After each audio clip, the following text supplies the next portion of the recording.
because of the stuff that I do with Josh Dubin, who used to be an ambassador for the Innocence Project, and then he went off to.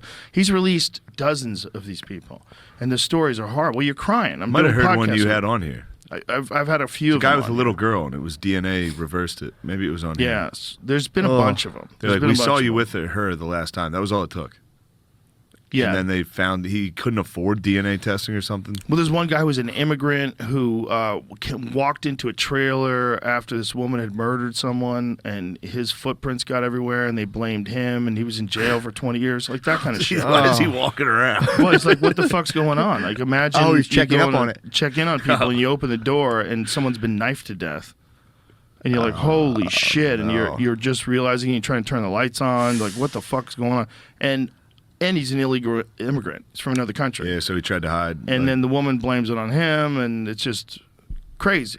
Oh, it fucking sucks. And it's just such a flawed system.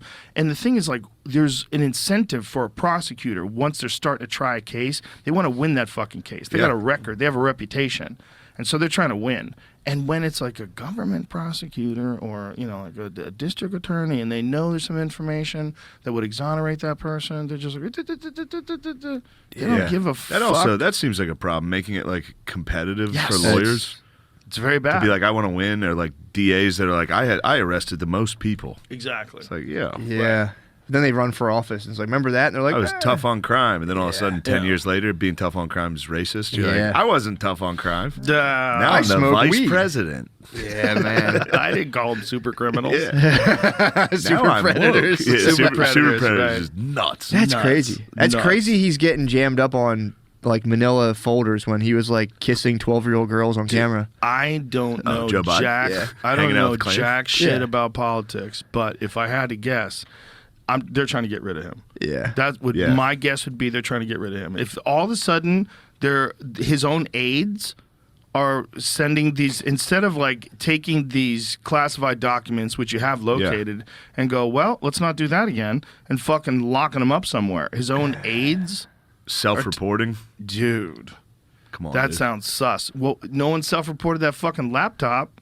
I know. That was Russian disinformation. That reeks of Russian disinformation. They got a hold of the social media companies and lied to them.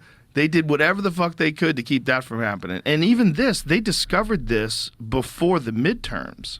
Yeah.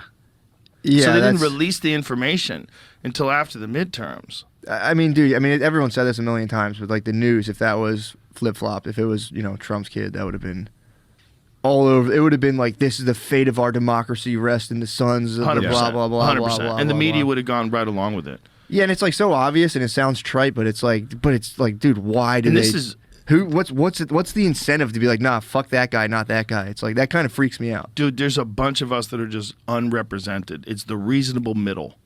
The reasonable middle of the world. Unrepresented. You got radical left and radical right.